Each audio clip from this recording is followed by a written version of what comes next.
tinha dinheiro. Havia várias contas amontoadas em sua carteira, mas nenhuma de uma data posterior ao Natal em qualquer outro lugar, exceto uma que trazia data naquela manhã. Isso foi amassado com um folheto sobre uma feira de cavalos em um de seus bolsos de cauda e representava o custo de 3 dias de estadia em uma pousada em Bilkley, onde a feira foi realizada a uma cidade a pelo menos 40 milhas de Middlemarch. A conta era pesada e, como Raffles não tinha bagagem com ele, parecia provável que ele tivesse deixado sua mala para trás como pagamento, a fim de economizar dinheiro para sua viagem, pois sua bolsa estava vazia e ele tinha apenas alguns 6 pence e alguns centavos soltos nos bolsos. Bulstrode obteve uma sensação de segurança com essas indicações de que Raffles realmente se mantiver à distância de Middlemarch desde sua memorável visita no Natal. À distância e entre pessoas estranhas a Bulstrode, que satisfação poderia haver na veia atormentadora e autoampliadora de Raffles em contar velhas histórias escandalosas sobre um banqueiro de Middlemarch. E que mal se ele falasse. O ponto principal agora era vigiá-lo enquanto houvesse qualquer perigo daquele delírio inteligível, daquele impulso inexplicável de contar, que parecia ter agido em relação a Caleb Gart, e Bulstrode sentiu muita ansiedade para que algum impulso desse tipo viesse sobre ele ao ver Ligat. Sentou-se sozinho com ele durante a noite, apenas ordenando à governanta que se deitasse com suas roupas, para estar pronta quando ele a chamasse, alegando sua própria indisposição para dormir e sua ansiedade em cumprir as ordens do médico. Ele os executou fielmente, embora Raffles estivesse incessantemente pedindo conhaque e declarando que estava afundando, que a terra estava afundando debaixo dele. Ele estava inquieto e sem dormir, mas ainda assim vacilante e administrável. Com a oferta da comida encomendada por Ligati, que ele recusou, e a negação de outras coisas que exigia, ele parecia concentrar todo o seu terror em Bulstrode, implorando depreciando sua raiva, sua vingança contra ele pela fome e declarando com fortes juramentos que nunca havia dito a nenhum mortal uma palavra contra ele.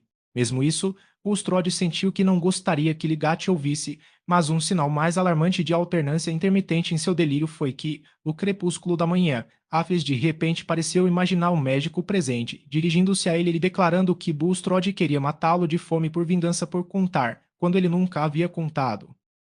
A imperiosidade nativa de Bulstrode e a força de determinação serviram bem. Este homem de aparência delicada, ele próprio nervosamente perturbado, encontrou o estímulo necessário em suas circunstâncias extenuantes, e durante aquela noite e manhã difíceis, enquanto ele tinha o ar de um cadáver animado voltando ao movimento sem calor, mantendo o domínio por sua impassibilidade fria, sua mente estava intensamente trabalhando pensando no que ele tinha que se proteger e o que renderia segurança. Quaisquer orações que ele pudesse levantar, quaisquer que fossem as declarações que ele pudesse fazer interiormente sobre a miserável condição espiritual desse homem, e o dever que ele próprio tinha de se submeter ao castigo divinamente designado para ele, em vez de desejar um mal a outro através de todo esse esforço para condensar palavras em um estado mental sólido, perfuraram e espalharam com vivacidade irresistível as imagens dos eventos que ele desejava. E no trem dessas imagens veio seu pedido de desculpas. Ele não podia deixar de ver a morte de Raffles e ver nela sua própria libertação. Qual foi a remoção dessa criatura miserável? Ele era impenitente, mas os criminosos públicos não eram impenitentes. Mas a lei decidia seu destino. Se a providência, neste caso, concedesse a morte, não havia pecado em contemplar a morte como a questão desejável se ele impedisse suas mãos de apressá-la se ele fizesse escrupulosamente o que foi prescrito. Mesmo aqui pode haver um erro. As prescrições humanas eram coisas falíveis. Didiat havia dito que o tratamento havia apressado a morte porque não seu próprio método de tratamento? Mas é claro que a intenção era tudo na questão do certo e do errado. E Bulstrode se propôs a manter sua intenção separada de seu desejo.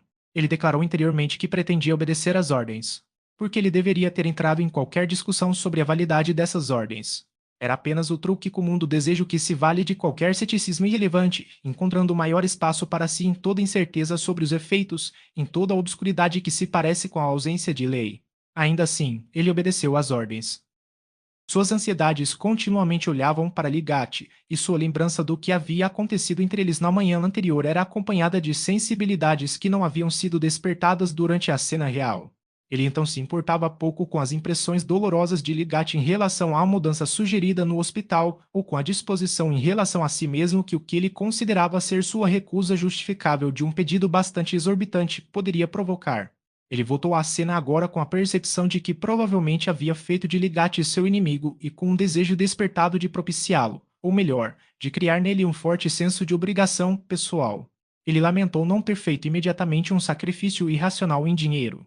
pois em caso de suspeitas desagradáveis, ou mesmo de conhecimento obtido com o delírio de Raffles, Bulstrode teria sentido que tinha uma defesa na mente de Lidgat por ter conferido um benefício importante a ele. Mas o arrependimento talvez tenha chegado tarde demais. Estranho e lamentável conflito na alma desse homem infeliz, que ansiava há anos por ser melhor do que era que havia disciplinado suas paixões egoístas e as vestiu com vestes severas, de modo que caminhou com elas como um coro devoto, até agora que um terror havia surgido entre eles, e eles não podiam mais cantar, mas lançaram seus gritos comuns por segurança. Era quase o meio do dia quando Lidgat chegou. Ele pretendia vir mais cedo, mas foi detido, disse ele, e seus olhares despedaçados foram notados por Balstrode. Mas ele imediatamente se dedicou à consideração do paciente e investigou estritamente tudo o que havia ocorrido. Raffles era pior, quase não comia, estava persistentemente acordado e delirando inquieto, mas ainda não violento. Ao contrário da expectativa alarmada de Bulstrode, ele deu pouca atenção à presença de Ligate e continuou a falar ou murmurar incoerentemente. O que você acha dele? Disse Bulstrode em particular. Os sintomas são piores. Você está menos esperançoso? Não, eu ainda acho que ele pode voltar. Você vai ficar aqui sozinho. Disse Ligate, olhando para Bulstrode com uma pergunta abrupta que o deixou inquieto, embora na realidade não fosse devido a nenhuma conjectura suspeita. Sim, acho que sim, disse Bulstrode, governando-se e falando com deliberação. Ahá. Bulstrode é informada das razões que me detêm. Ahá. Abel e seu marido não são experientes o suficiente para serem deixados sozinhos, e esse tipo de responsabilidade dificilmente está incluído em seu serviço a mim. Você tem algumas instruções novas, presumo. A principal nova instrução que Ligati teve que dar foi sobre a administração de doses extremamente moderadas de ópio, no caso de a insônia continuar após várias horas. Ele havia tomado a precaução de trazer ópio no bolso e deu instruções minuciosas a Bulstrode sobre as doses e o ponto em que deveriam cessar. Ele insistiu no risco de não cessar e repetiu sua ordem de que nenhum álcool deveria ser dado. Pelo que vejo do caso, ele terminou, o narcotismo é a única coisa de que devo ter muito medo. Ele pode se desgastar mesmo sem muita comida. Há uma boa dose de força nele.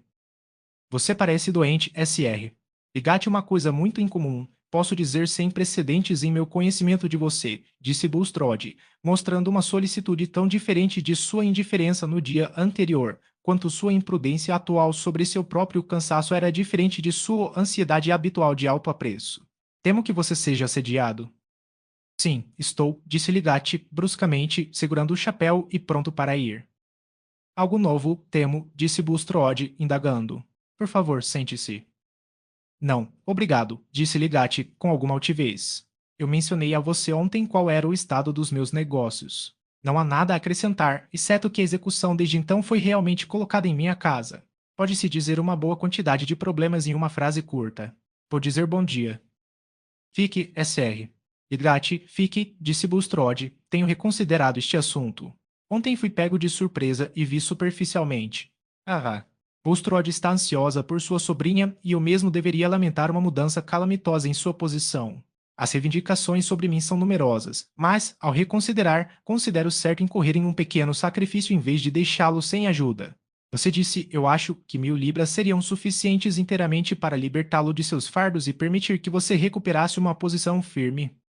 Sim, disse Ligate, um grande salto de alegria dentro dele superando todos os outros sentimentos. Isso pagaria todas as minhas dívidas e me deixaria um pouco à mão.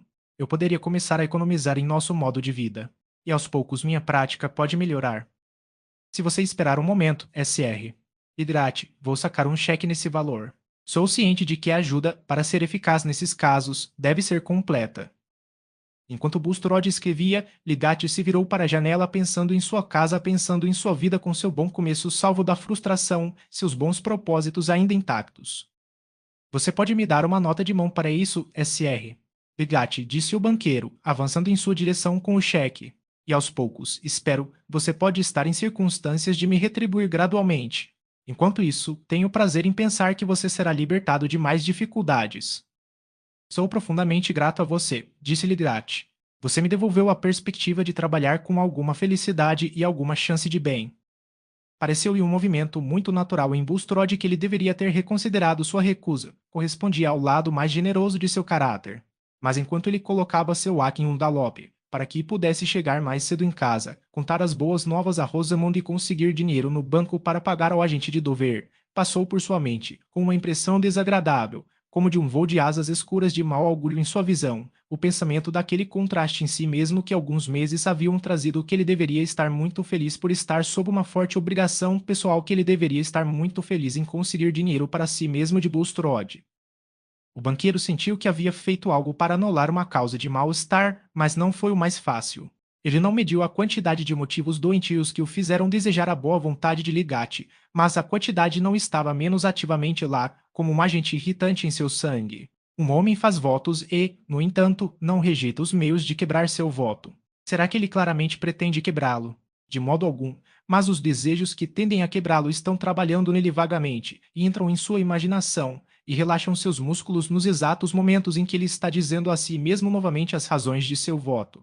Raffles, recuperando-se rapidamente, voltando ao livre uso de seus odiosos poderes, como Bulstrode poderia desejar isso?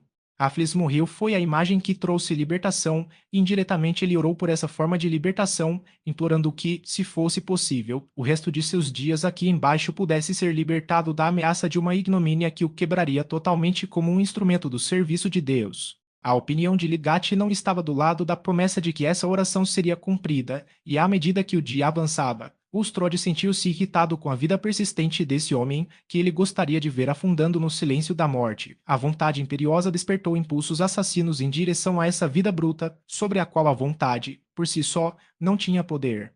Ele disse interiormente que estava ficando muito desgastado. Ele não se sentaria com o paciente esta noite, mas o deixaria para assar. Abel, que se necessário, poderia chamar o marido.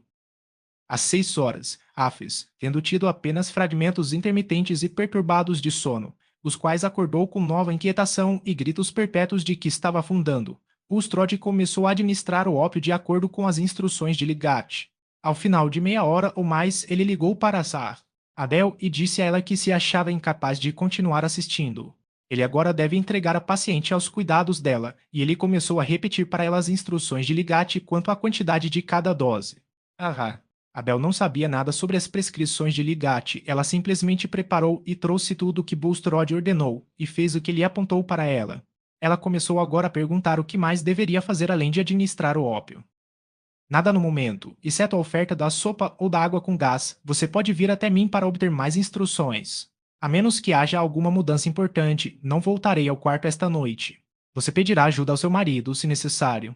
Devo ir para a cama cedo. Você precisa muito, senhor, tenho certeza, disse Asra. Abel, e tomará algo mais fortalecedor do que o que você fez. Bulstrode foi embora agora sem ansiedade quanto ao que Raffles poderia dizer em seu delírio, que havia assumido uma incoerência murmurante que provavelmente não criaria nenhuma crença perigosa. De qualquer forma, ele deve arriscar isso. Ele desceu primeiro para a sala de Lambrise e começou a considerar se não teria seu cavalo selado e voltaria para casa ao luar e desistiria de se importar com as consequências terrenas. Então, ele desejou ter implorado a Liderate que voltasse naquela noite. Talvez ele pudesse dar uma opinião diferente e pensar que Raffles estava entrando em um estado menos esperançoso. Ele deveria mandar chamar Liderate? Se Raffles estava realmente piorando e morrendo lentamente, Bulstrode sentiu que poderia ir para a cama e dormir em gratidão à providência. Mas ele estava pior? Liderate poderia vir e simplesmente dizer que estava indo como esperava e prever que aos poucos cairia em um bom sono e ficaria bem. Qual era a utilidade de mandar chamá-lo? Bulstrode se encolheu com esse resultado. Nenhuma ideia ou opinião poderia impedi-lo de ver a única probabilidade de que Raffles se recuperasse seria exatamente o mesmo homem de antes, com sua força de algoz renovada, obrigando-o a arrastar sua esposa para passar seus anos longe de seus amigos e terra natal, carregando uma suspeita alienante contra ele em seu coração. Ele havia ficado sentado 1 hora e meia neste conflito apenas à luz do fogo, quando um pensamento repentino o fez se levantar e acender a vela da cama que ele havia trazido consigo. O pensamento era que ele não havia dito a Abel quando as doses de ópio deveriam cessar. Ele segurou o castiçal, mas ficou imóvel por um longo tempo. Ela já poderia ter dado a ele mais do que Liderate havia prescrito. Mas era desculpável para ele que ele esquecesse parte de uma ordem em sua atual condição cansada. Ele subiu as escadas, com a vela na mão, sem saber se deveria entrar imediatamente em seu próprio quarto e ir para a cama ou se virar para o quarto do paciente e corrigir sua omissão. Ele parou na passagem, com o rosto voltado para o quarto de Raffles e pôde ouvi-lo gemendo e murmurando. Ele não estava dormindo, então. Quem poderia saber que a prescrição de Ligat não seria melhor desobedecida do que seguida, já que ainda não havia sono? Ele se virou para seu próprio quarto. Antes que ele se despisse, Asa. Abel bateu na porta. Ele abriu 1 centímetro para que pudesse ouvi-la falar baixo. Por favor, senhor, devo não ter conhaque nem nada para dar ao pobre criatura? Ele se sente afundando, e nada mais ele vai soler e pouca força nisso se o fizesse apenas o ópio. E ele diz cada vez mais que está afundando na terra. Para sua surpresa, o SR. Bulstrode não respondeu. Uma luta estava acontecendo dentro dele. Acho que ele deve morrer por falta de apoio se continuar assim. Quando cuidei de meu pobre mestre, o SR. Robinson, tive que dar-lhe vinho do porto e conhaque constantes, e um copo grande de cada vez, acrescentou Asa. Abel, com um toque de protesto em seu tom. Mas, novamente, o SR. Bulstrode não respondeu imediatamente e ela continuou. Não é o momento de sobra quando as pessoas estão à beira da morte. Nem você desejaria, senhor, tenho certeza. Caso contrário, eu deveria dar a ele nossa própria garrafa de rum enquanto nos mantemos conosco. Mas uma babá como você tem sido, e fazendo tudo conforme colocado em seu poder. Aqui uma chave foi enfiada na polegada da porta, e o SR. Bulstrode disse roucamente, essa é a chave do refrigerador de vinho. Você encontrará muito conhaque lá. De manhã cedo por volta das 6 o SR. Bulstrode levantou-se e passou algum tempo em oração. Alguém supõe que a oração privada é necessariamente sincera, necessariamente vai às raízes da ação? A oração privada é uma fala inaudível, e a fala é representativa. Quem pode representar a si mesmo como é mesmo em suas próprias reflexões? Bulstrode ainda não havia desvendado em seu pensamento os sussurros confusos das últimas 24 horas. Ele ouviu uma passagem e pôde ouvir uma respiração difícil e estéril. Então ele saiu para o jardim e olhou para a geada precoce na grama e nas folhas frescas da primavera. Quando ele voltou a entrar na casa, ele se assustou ao ver Asa. Como está seu paciente dormindo, eu acho? Ele disse, com uma tentativa de alegria em seu tom. Ele foi muito fundo, senhor, disse Asa. Ele saiu gradualmente entre 3 e 4 horas. Você poderia, por favor, ir e olhar para ele? Achei que não havia mal nenhum em deixá-lo. Meu homem foi para o campo e a garotinha está cuidando das chaleiras. Bulstrode subiu. De relance, ele sabia que Raffles não estava no sono que traz reavivamento, mas no sono que flui cada vez mais fundo no abismo da morte. Ele olhou ao redor da sala e viu uma garrafa com um pouco de conhaque e o frasco de ópio quase vazio. Ele colocou o frasco fora de vista e carregou a garrafa de conhaque escada abaixo, trancando-a novamente no refrigerador de vinho. Enquanto tomava o café da manhã, ele considerou se deveria cavalgar para Middlemarch imediatamente ou esperar pela chegada de Ligat. Ele decidiu esperar e disse a Asa. Abel que ela poderia continuar seu trabalho, ele poderia assistir no quarto. Enquanto ele se sentava lá e via o inimigo de sua paz indo irrevogavelmente para o silêncio, ele se sentiu mais em repouso do que havia ficado por muitos meses. Sua consciência foi acalmada pela asa envolvente do segredo, que parecia naquele momento como um anjo enviado para seu alívio. Ele pegou seu livro de bolso para revisar vários memorandos sobre os arranjos que havia projetado e parcialmente executado na perspectiva de deixar Middlemarch, e considerou até que ponto ele os deixaria ficar de pé ou recuperá-los, agora que sua ausência seria breve. Algumas economias que ele considerava desejáveis ainda poderiam encontrar uma ocasião adequada em sua retirada temporária da administração, e ele ainda esperava que a Hasselbon assumisse uma grande parte das despesas do hospital. Dessa forma, os momentos se passaram até que uma mudança na respiração estertora foi marcada o suficiente para chamar sua atenção inteiramente para a cama e forçá-lo a pensar na vida que partia, que antes fora subserviente à sua, que ele antes ficara feliz em achar básica o suficiente para agir como faria. Foi sua alegria que o impeliu agora a se alegrar por a vida estar no fim. E quem poderia dizer que a morte de Raffles foi apressada? Quem sabia o que o teria salvado? Ligat chegou às 10h30 a tempo de testemunhar a pausa final da respiração. Quando ele entrou na sala, Bulstrode observou uma expressão repentina em seu rosto, que não era tanto uma surpresa, mas um reconhecimento de que ele não havia julgado corretamente. Ele ficou ao lado da cama em silêncio por algum tempo, com os olhos voltados para o moribundo, mas com aquela atividade moderada de expressão que mostrava que ele estava travando um debate interior. Quando essa mudança começou, disse ele, olhando para Bulstrode. Eu não assisti por ele ontem à noite, disse Bulstrode. Eu estava exausto demais e o deixei sob os cuidados da Asa. Ela disse que ele adormeceu entre 3 e 4 horas. Quando cheguei antes das 8, ele estava quase nessa condição. Ligat não fez outra pergunta, mas observou em silêncio até dizer: está tudo acabado. Esta manhã, Ligat estava em um estado de esperança e liberdade recuperadas. Ele havia começado seu trabalho com toda sua velha animação e se sentia forte o suficiente para suportar todas as deficiências de sua vida de casado. E ele estava ciente de que Bustrod tinha sido um benfeitor para ele. Mas ele estava desconfortável com este caso. Ele não esperava que terminasse como havia terminado. No entanto, ele mal sabia como fazer uma pergunta sobre o assunto a Bustrod sem parecer insultá-lo, e se ele examinasse a governanta ora, o homem estava morto. Parecia não adiantar insinuar que a ignorância ou imprudência de alguém o havia matado. Afinal, ele mesmo pode estar errado. Ele e Bulstrode voltaram juntos para Middlemarch, conversando sobre muitas coisas, principalmente cólera e as chances do projeto de lei de reforma na Câmara dos Lordes, e a firme determinação das uniões políticas. Nada foi dito sobre Raffles, exceto que Bulstrode mencionou a necessidade de ter um túmulo para ele no cemitério da igreja de Lowick e observou que, até onde sabia, o pobre homem não tinha conexões, exceto Ri, a quem ele havia declarado ser hostil com ele. Ao voltar para casa, Ligat recebeu a visita do Sr. Farebroter.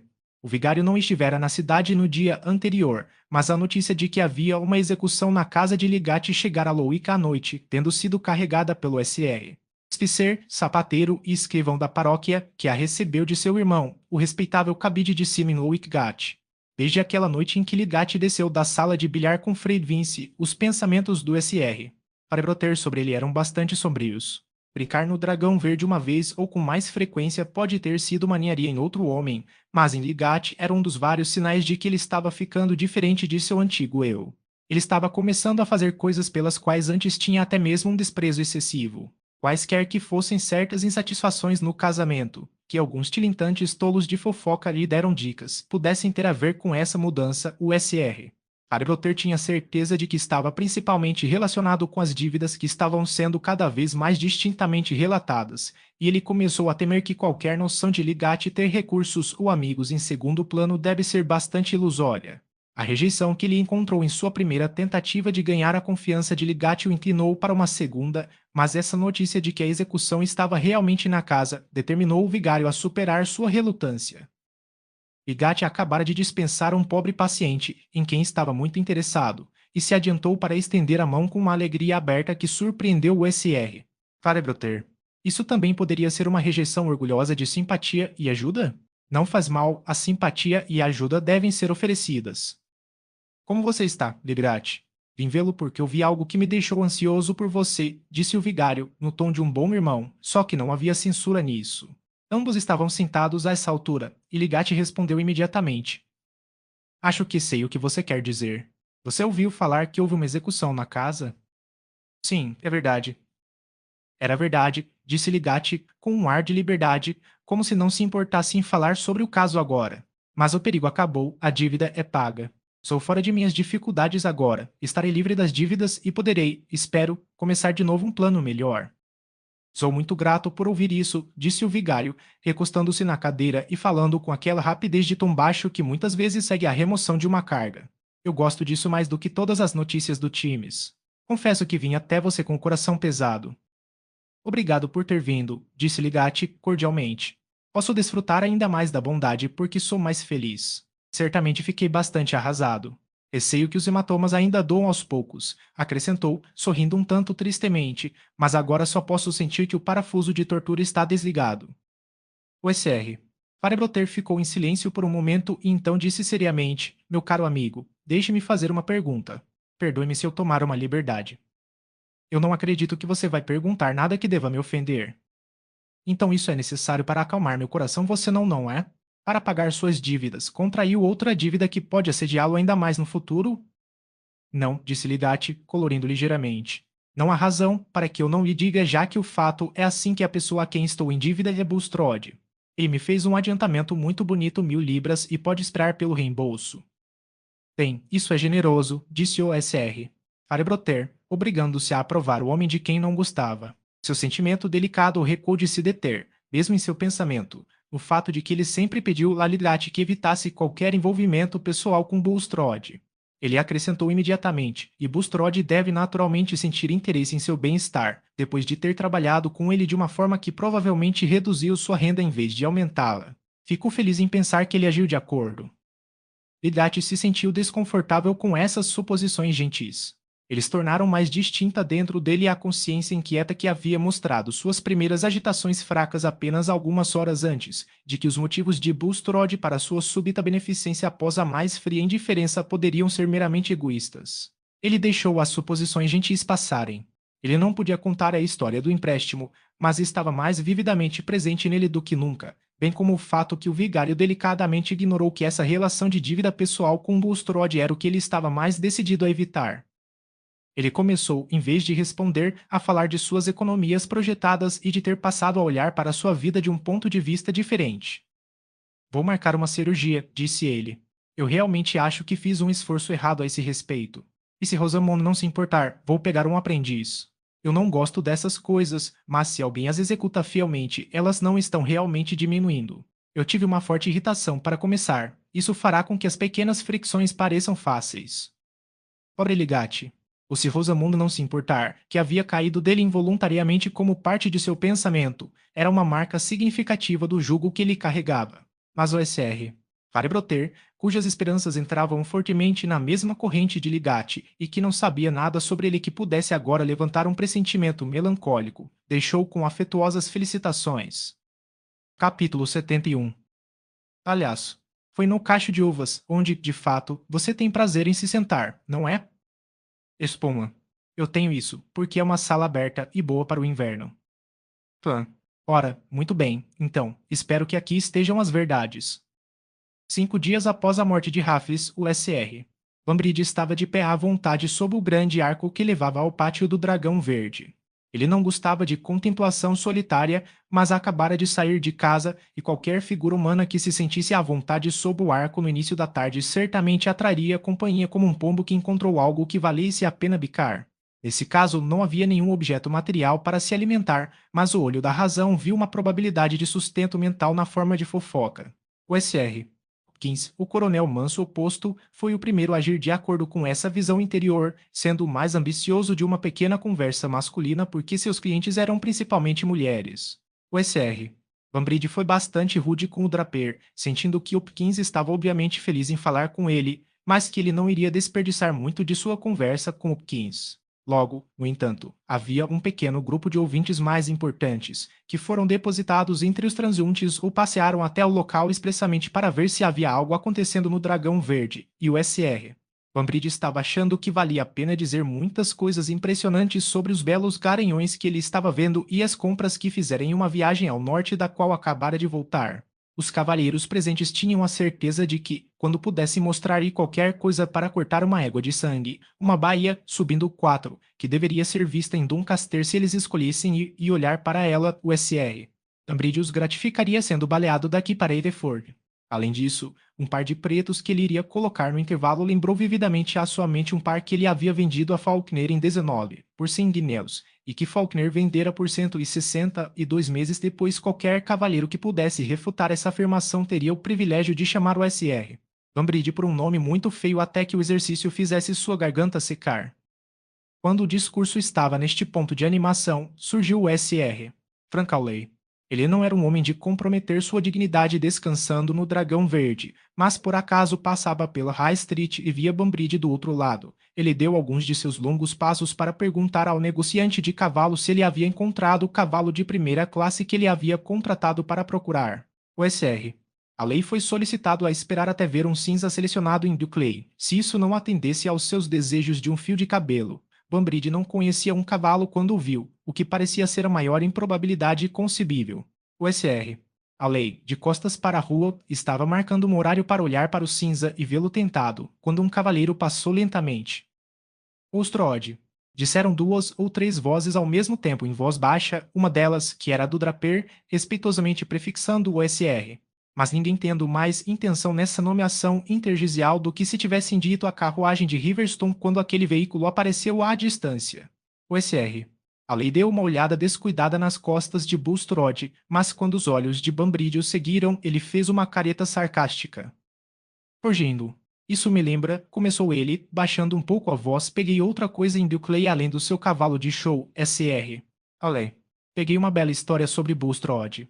Você sabe como ele conseguiu sua fortuna? Qualquer cavalheiro que queira um pouco de informação curiosa, posso dar-lhe gratuitamente. Se todos tivessem seus desertos, Bulstrode poderia ter que fazer suas orações em Botany Bay. O que você quer dizer? Disse o SR. A lei enfiando as mãos nos bolsos e empurrando um pouco para frente sob o arco. Se Bulstrode se revelasse um patife, Franklin tinha uma alma profética. Eu peguei de um grupo que era um velho amigo de Bulstrode. Vou lhe dizer onde eu peguei pela primeira vez, disse Banbridge, com um gesto repentino de seu dedo indicador. Ele estava na venda de Larcher, mas eu não sabia nada sobre ele na época. Ele escorregou por entre meus dedos e estava atrás de Bulstrode, sem dúvida. Ele me disse que pode tocar em Bulstrode em qualquer quantia, conhece todos os seus segredos. No entanto, ele tagarelava para mim em Duclay. Ele pega um copo duro. Droga, se eu acho que ele pretendia transformar a evidência do rei, mas ele é aquele tipo de sujeito que se gaba, a ostentação corre por cima de sebes e valas com ele, até que ele se gabava de uns pavim como se fosse buscar dinheiro. Um homem deve saber quando parar. O SR.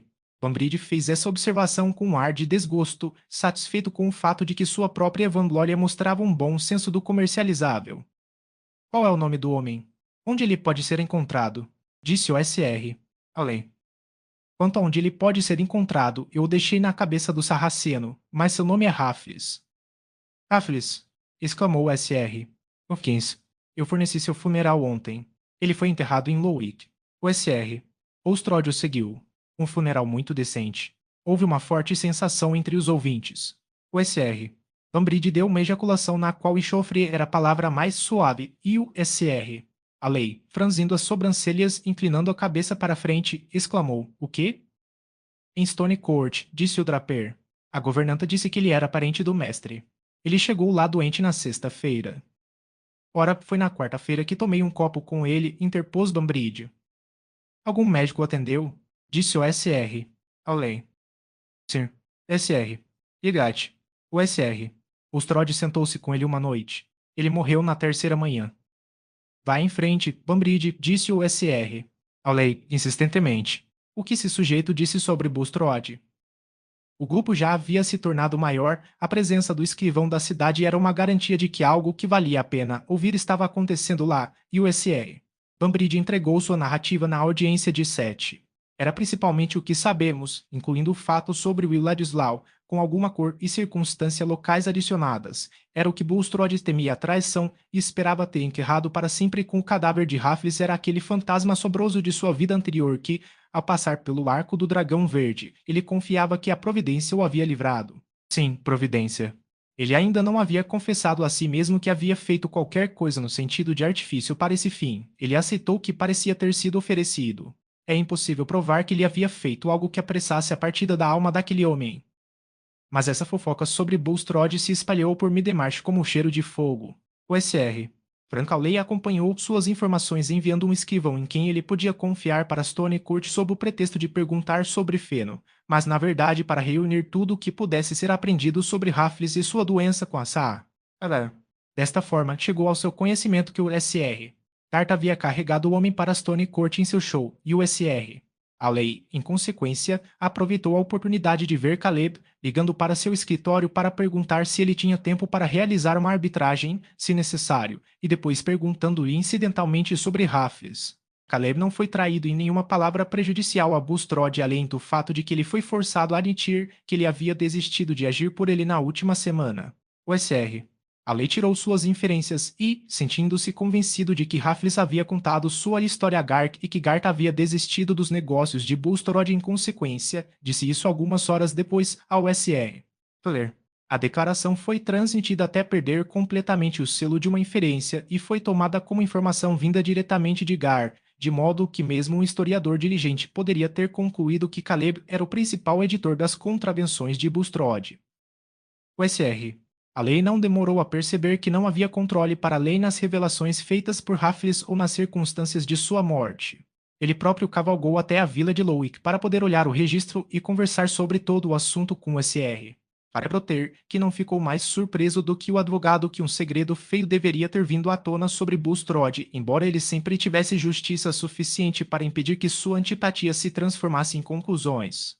Mas enquanto conversavam, outra combinação avançava silenciosamente na mente do SR. Farebroter, que prenunciava o que logo seria falado em voz alta em Middlemarch como uma necessária junção de 2 e 2. Com as razões que mantinham Bulstrode com medo de Raffles, surgiu o pensamento de que o pavor poderia ter algo a ver com sua generosidade para com seu médico, e embora ele resistisse à sugestão de que havia sido conscientemente aceito de alguma forma como um suborno, ele tinha um pressentimento de que essa complicação das coisas poderia ter um efeito maligno na reputação de Ligat. Ele percebeu que o Sr. Hawley não sabia nada no momento sobre o súbito alívio da dívida e ele próprio teve o cuidado de se afastar de todas as abordagens sobre o assunto. Bem, disse ele, respirando fundo, querendo encerrar a discussão ilimitada do que poderia ter sido, embora nada pudesse ser legalmente provado, é uma história estranha. Portanto, nosso Mercurial Ladislau tem uma genealogia estranha. Uma jovem de alto astral e um patriota polonês musical fizeram um estoque provável o suficiente para ele sair, mas eu nunca deveria ter suspeitado de um enxerto do penhorista judeu. No entanto, não há como saber o que uma mistura resultará de antemão. Alguns tipos de sujeira servem para esclarecer. É exatamente o que eu esperava, disse o Sr. Hawley, montando em seu cavalo. Qualquer sangue alienígena amaldiçoado, judeu, corso ou cigano. Eu sei que ele é uma de suas ovelhas negras, Hawley, mas ele é realmente um sujeito desinteressado e não mundano, disse o Sr. Farebroter, sorrindo. Sim, sim, esse é o seu toque Wigish, disse o Sr. Hawley, que tinha o hábito de se desculpar que Farebroter era um sujeito tão agradável e de bom coração que você o confundiria com um conservador. O Sr. Hawley voltou para casa sem pensar na presença de Ligat em Raffles sob qualquer outra luz que não fosse como uma evidência do lado de Bulstrode. Mas a notícia de que Ligat de repente se tornara capaz não apenas de se livrar da execução em sua casa, mas de pagar todas as suas dívidas em Middlemarch, estava se espalhando rapidamente, reunindo em torno dela conjecturas e comentários que lhe deram novo corpo e ímpeto, e logo enchendo os ouvidos de outras pessoas além do Sr. A lei que não demoraram a ver uma relação significativa entre esse súbito comando de dinheiro e o desejo de Bulstrode de sufocar o escândalo de Raffles. Que o dinheiro veio de Bulstrode teria sido infalivelmente adivinhado, mesmo que não houvesse evidência direta disso, pois de antemão havia entrado na fofoca sobre os assuntos de Ligat, que nem seu sogro nem sua própria família fariam nada por ele, e evidências diretas foram fornecidas não apenas por um funcionário do banco, mas pela própria inocente Zá. Bulstrode, que mencionou o empréstimo a Zá. Pimdale, que o mencionou a nora da casa de Toller, que o mencionou em geral. O negócio era considerado tão público e importante que exigia jantares para alimentá-lo, e muitos convites foram emitidos e aceitos com base nesse escândalo sobre Bulstrode e Ligat. Esposas, viúvas e senhoras solteiras trabalhavam e saíam para tomar chá com mais frequência do que o normal, e todo o convívio público, do Dragão Verde ao de Dolop, reuniu um entusiasmo que não poderia ser ganho com a questão de saber se os lords rejeitariam o projeto de reforma, pois quase ninguém duvidava que alguma razão escandalosa ou outra estivesse no fundo da liberalidade de Bulstrode para com Ligat. O Sr. A lei, de fato, em primeira instância, convidou um grupo seleto, incluindo os dois médicos, com o Sr. Toller e o Sr. Orange, expressamente para manter uma discussão acalorada sobre as probabilidades da doença de Raffles, recitando para eles todos os detalhes que haviam sido coletados das Abel em conexão com o atestado de Ligat de que a morte foi devido a delirium tremens, e os cavalheiros médicos, que permaneceram imperturbáveis nos velhos caminhos em relação a essa doença, declararam que não podiam ver nada nesses detalhes que pudesse ser transformado em um motivo positivo de suspeita. Mas os motivos morais de suspeita permaneceram, os fortes motivos que Bulstrode claramente tinha para desejar se livrar de Raffles, e o fato de que neste momento crítico ele havia dado a Ligat a ajuda que ele deveria há algum tempo saber da necessidade, a disposição, além disso, de acreditar que Bulstrode seria inescrupuloso e a ausência de qualquer indisposição para acreditar que Ligat poderia ser tão facilmente subornado quanto outros homens arrogantes quando se encontravam sem dinheiro. Mesmo que o dinheiro tivesse sido dado apenas para fazê-lo calar a língua sobre o escândalo da vida anterior de Bulstrode, o fato lançou uma luz odiosa sobre Ligat, que há muito era ridicularizado por se tornar subserviente ao banqueiro para se tornar predominante e desacreditar os membros mais velhos de sua profissão. Portanto, apesar da negativa quanto a qualquer sinal direto de culpa em relação à morte em Stony Court, o seleto grupo do Sr. A lei rompeu com a sensação de que o caso tinha uma aparência feia. Mas essa vaga convicção de culpa indeterminável, que era suficiente para manter muitas insinuações mordazes, mesmo entre os profissionais mais velhos, tinha para a mente geral todo o poder superior do mistério sobre o fato. Todo mundo gostava mais de conjecturar como a coisa era do que simplesmente conhecê-la, pois a conjectura logo se tornou mais confiante do que o conhecimento e teve uma permissão mais liberal para o incompatível. Mesmo o escândalo mais definitivo sobre a vida anterior de Bulstrode foi, para algumas mentes, derretido na massa de mistério, como tanto metal vivo a ser derramado no diálogo e a assumir formas fantásticas como o céu quisesse.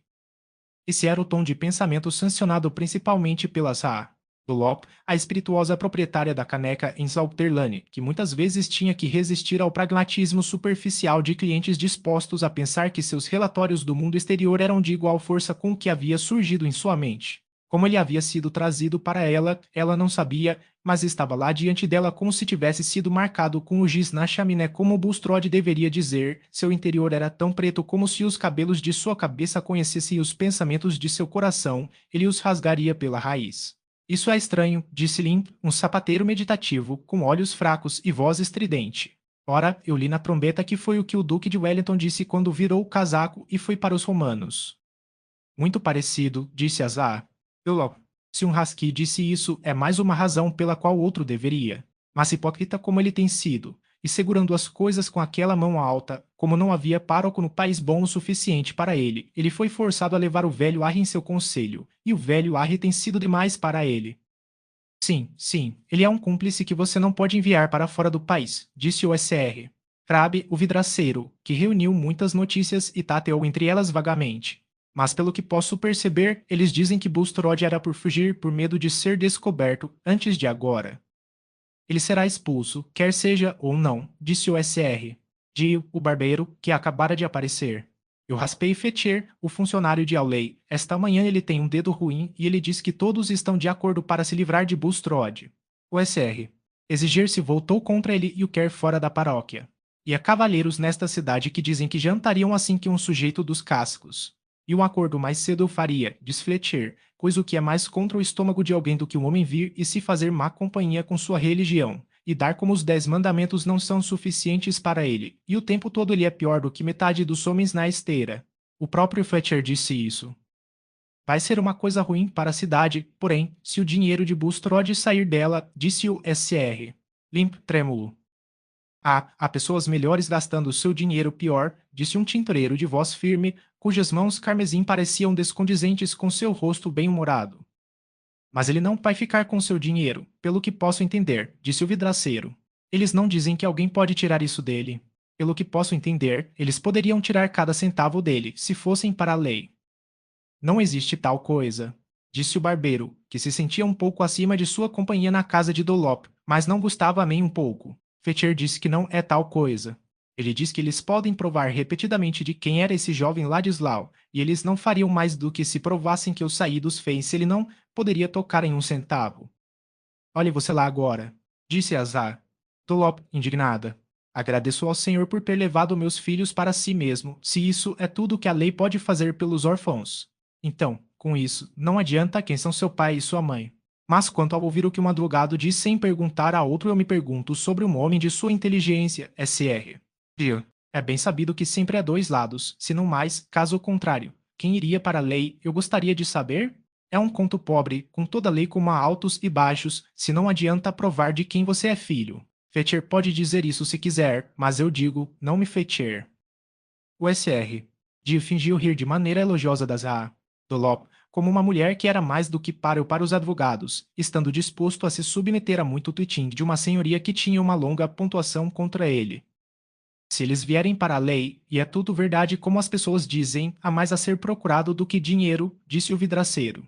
A esse pobre criatura que está morto e desaparecido, pelo que posso entender, ele viu o dia em que era um cavalheiro muito melhor do que Bulstrode. Cavalheiro mais fino. Eu vou garanti-lo, disse Azar. Dolop e um homem muito mais gentil, pelo que posso ouvir. Como eu disse quando o SR. Balduin, o coletor de impostos, entra, de pé onde você se senta, e diz: Bulstrode conseguiu todo o seu dinheiro quando trouxe para esta cidade por meio de roubos e fraudes. Eu disse: Você não me deixa mais sábio, SR. Balduino, meu sangue está rastejando ao olhar para ele pecar aqui. Ele entrou em Zauterlane querendo comprar a casa sobre minha cabeça. As pessoas não parecem da cor da banheira de massa e olham para você como se quisessem ver sua espinha dorsal por nada.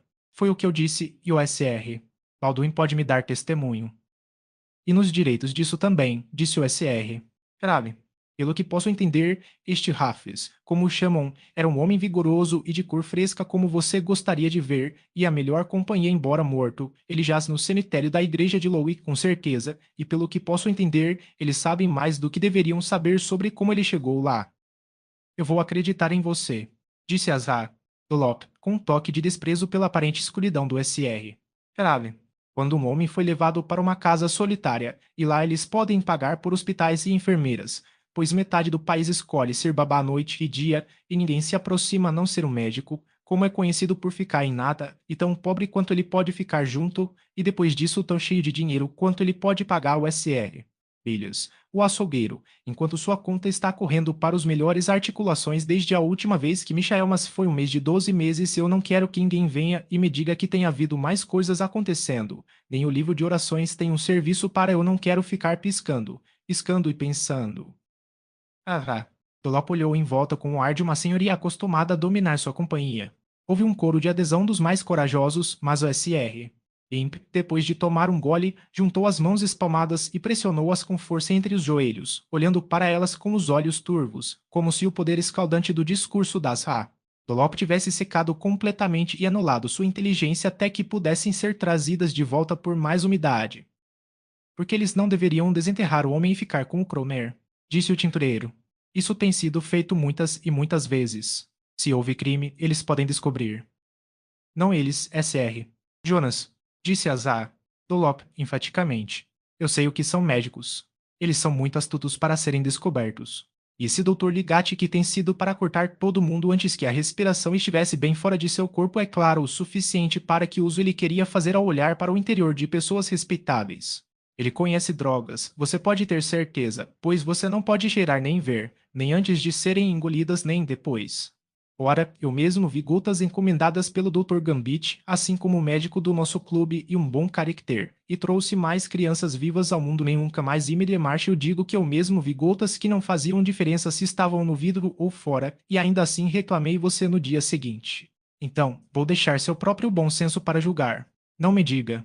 Tudo o que digo é que é uma pena que eles não tenham levado esse Dr. Ligati para o nosso clube. Há muitos filhos de uma mãe que podem ter se arrependido disso. Os chefes dessa discussão no Dolopes foram um tema comum entre todas as classes da cidade. Foram levados para Lowick, personagem de um lado, e para Tipton Drange do outro, chegaram totalmente aos ouvidos da família Vince e foram discutidos com triste referência à pobre Harriet por todos os amigos das Ra. Bulstrode, antes que Ligati soubesse claramente porque as pessoas estavam olhando estranhamente para ele e antes que o próprio Bulstrode suspeitasse da traição de seus segredos. Ele não estava acostumado a relações muito cordiais com seus vizinhos e, portanto, não podia perder os sinais de cordialidade. Além disso, ele vinha fazendo viagens a negócios de vários tipos, tendo agora decidido que não precisava deixar Middlemarch e, consequentemente, sentindo-se capaz de decidir sobre assuntos que antes deixara em suspense. Faremos uma viagem a Shelton no decorrer de um mês ou dois, disse ele à esposa. Há grandes vantagens espirituais naquela cidade, juntamente com o ar e as águas, e 6 semanas serão eminentemente revigorantes para nós. Ele realmente acreditava nas vantagens espirituais e queria dizer que sua vida doravante deveria ser mais devotada por causa daqueles pecados posteriores que ele representou para si mesmo como hipotéticos, orando hipoteticamente por seu perdão, se eu transgredir aqui. Quanto ao hospital, ele evitou dizer mais nada a Ligati, temendo manifestar uma mudança repentina de planos imediatamente após a morte de Hafiz. Em sua alma secreta, ele acreditava que Ligati suspeitava que suas ordens haviam sido intencionalmente desobedecidas e, suspeitando disso, também deveria suspeitar de um motivo. Mas nada havia sido traído para ele quanto à história de Hafiz, e Bulstrode estava ansioso para não fazer nada que desse ênfase às suas suspeitas indefinidas. Quanto a qualquer certeza de que um determinado método de tratamento salvaria ou mataria, o próprio Ligati estava constantemente argumentando contra tal dogmatismo. Ele não tinha o direito de falar e tinha todos os motivos para ficar em silêncio. Por isso, Bulstrode sentiu-se providencialmente seguro. O único incidente sob o qual ele estremeceu fortemente foi um encontro ocasional com Caleb Gard, que, no entanto, levantou o chapéu com uma leve gravidade. Enquanto isso, por parte dos principais habitantes da cidade, crescia uma forte determinação contra ele. Uma reunião seria realizada na prefeitura sobre uma questão sanitária que havia se tornado de importância premente pela ocorrência de um caso de cólera na cidade. desde a lei do parlamento, que havia sido aprovada às pressas, autorizando avaliações para medidas sanitárias. Havia um conselho para a superintendência de tais medidas nomeado em Middlemarch, e muita limpeza e preparação haviam sido aprovadas por Whigs e Tories. A questão agora era se um pedaço de terreno fora da cidade deveria ser garantido como cemitério por meio de avaliação ou por subscrição privada. A reunião seria aberta e esperava-se que quase todos os importantes da cidade estivessem lá. O SR. Bulstrode era membro do conselho e, pouco antes das 12 horas, partiu do banco com a intenção de insistir no plano de subscrição privada. Sob a hesitação de seus projetos, ele se manteve por algum tempo em segundo plano e sentiu que deveria retomar esta manhã sua antiga posição como um homem de ação e influência nos assuntos públicos da cidade onde esperava terminar seus dias. Entre as várias pessoas que iam na mesma direção, ele viu Ligati. Eles se juntaram, conversaram sobre o objeto da reunião e entraram juntos. Parecia que todo mundo de Mark tinha sido mais cedo do que eles. Mas ainda havia espaços deixados perto da cabeceira da grande mesa central e eles seguiram para lá. O SR. Farebroter sentou-se em frente, não muito longe do SR. Ao lei, todos os médicos estavam lá, o SR. Exiger estava na cadeira e o SR. Proque de Tipton estava à sua direita. Ligati notou uma troca peculiar de olhares quando ele e Bulstrode se sentaram. Depois que o negócio foi totalmente aberto pelo presidente, que apontou as vantagens de comprar por assinatura um pedaço de terreno grande o suficiente para ser usado como cemitério geral, o SR. Bulstrode, cuja voz bastante aguda, mas moderada e fluente a cidade estava acostumada em reuniões desse tipo, levantou-se e pediu licença para dar sua opinião. Ligati pôde ver novamente a troca peculiar de olhares antes que o SR. Auley se levantasse e dissesse com sua voz firme e ressonante, SR.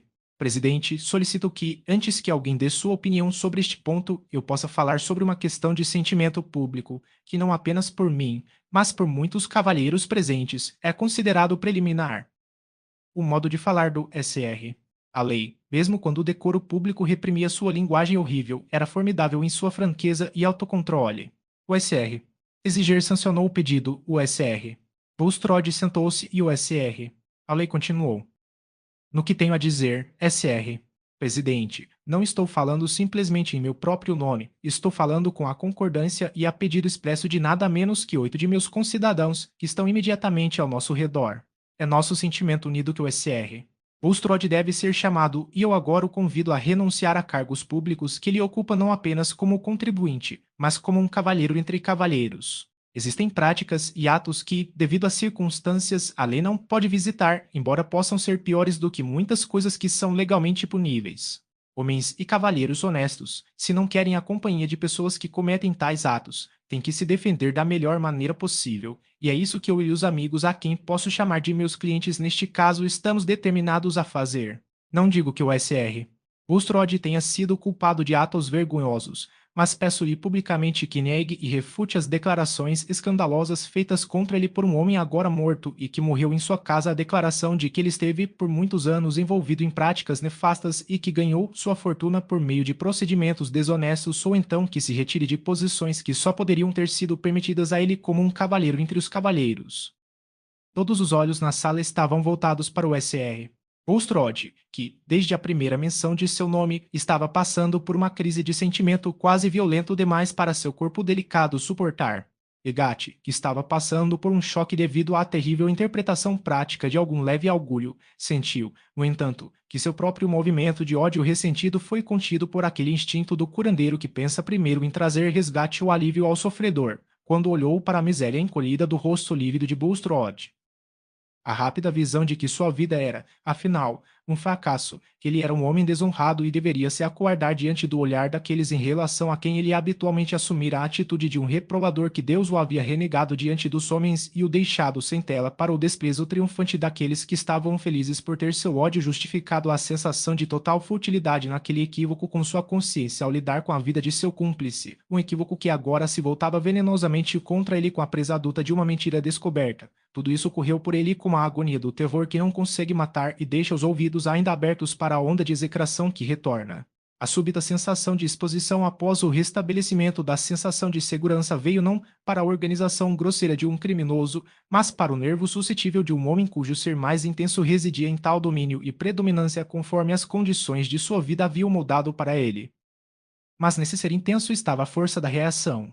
Através de toda a sua enfermidade corporal, corria um nervo tenaz de vontade ambiciosa e autopreservadora que continuamente saltava como uma chama, espalhando todos os medos doutrinários, e que, mesmo enquanto ele se sentava como objeto de compaixão pelo misericordioso, estava começando a se agitar e brilhar sob sua palidez acinzentada.